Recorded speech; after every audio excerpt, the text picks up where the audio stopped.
What's up, everybody? My name is Paul Eppy. I am joined by Alex Schneider, and we are the 11th inning stretch. We are back with an ALCS preview. We have not done a video here in, 4 days, 5 days? Kind of a weird thing for us. We usually do one a lot more regularly than what we're doing with them now. But anyway, this is the ALCS preview between the Indians and the Blue Jays. I have been tasked with describing the Indians. So, Alex, I'm going to start off with the starting pitchers. And game one is going to be Corey Kluber on Friday night. Saturday afternoon will be Trevor Bauer. And Monday night is going to be Josh Tomlin. Marco Estrada is going to throw that first game. They have not released who they're going to be throwing the next games, but obviously it's going to be a mixture of Stroman and probably Sanchez, given the fact what happened to Liriano, and I'll get into that in the injuries. I have no injuries for you. The Indians are a healthy team. They don't have any new injuries that occurred in the ALDS against the Red Sox. The only new injury report other than Benoit still being hurt is Liriano, like I said, has a concussion. He had a line drive bounce off his head, and then it went into the outfield. So he is actually hurt, probably out for this series, which I think that they're going to do just fine with the pitching matchups anyway.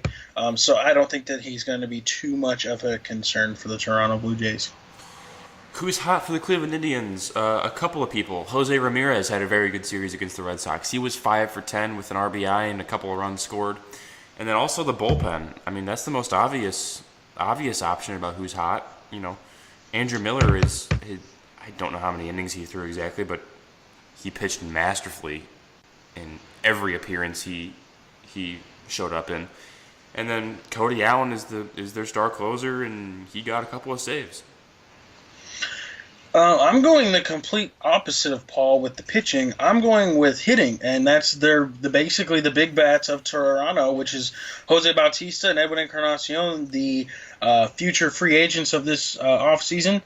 Bautista and Encarnacion both destroyed the baseball. I mean, the Toronto lineup did anyway in general, but those two hit the cover off the ball, drove in runs, hit for power. I mean, they did what they were supposed to do. So I would watch out for those guys. And also kind of a side person not to forget him is Troy Tulowitzki and Josh Donaldson.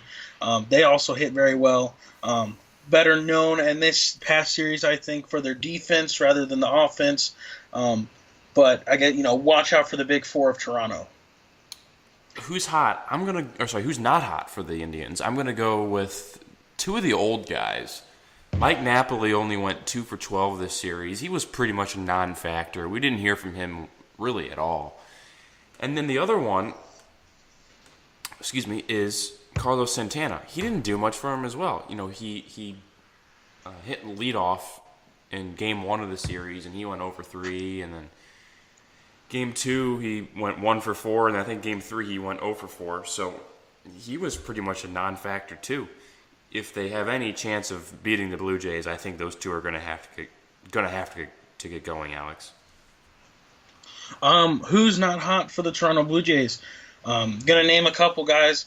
I haven't been able to watch every game of the series. Been kind of busy moving, but from what I've seen, Kevin Pillar with the bat didn't do a whole lot. I know he did hit a home run. But from what I saw else, he didn't do. I mean, with the glove, obviously he was good, but I think going up against the Indians, who have been a lot of good pitching, I think that the hitters need to come out, and Kevin Pillar needs to change that. And also, the guy that I thought was the key to this last series is Russell Martin. He needs to start hitting the ball a little bit better. He's not really known for a whole lot of power, more of a guy that's going to hit you around 20 home runs.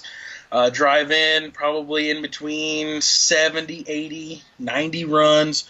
Not really high average. I mean, he's just your kind of average upper-level offensive catcher.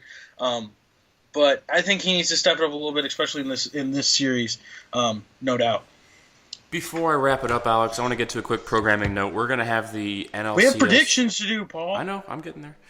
We're going to have the NLCS preview coming out whenever that series gets decided, Thursday or Friday or Saturday. We're not sure. And then we're going to have a podcast coming out soon as well. So just stay tuned to the channel and the Facebook page and the Twitter page, and we'll be out with more information. But anyway, my last thing is with the predictions. I am going to go with the Toronto Blue Jays I'm going to go with them in, I'll go 5 games.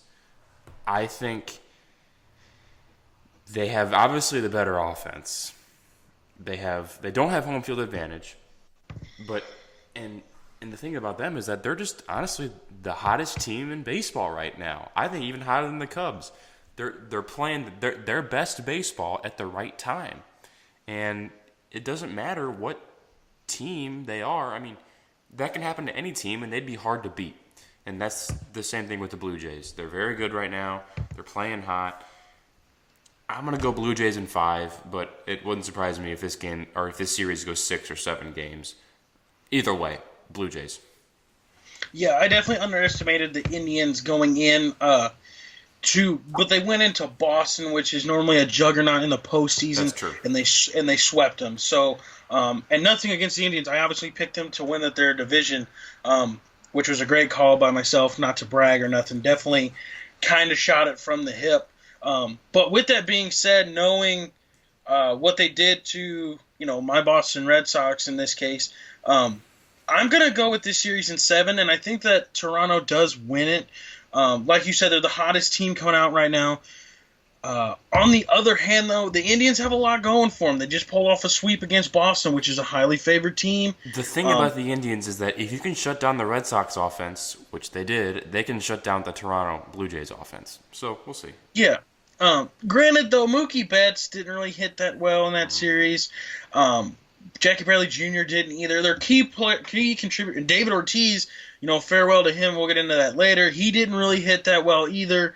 So their bats kind of went silent. Not taking anything away from the Indians. They did their job, and they did a really good job of doing it.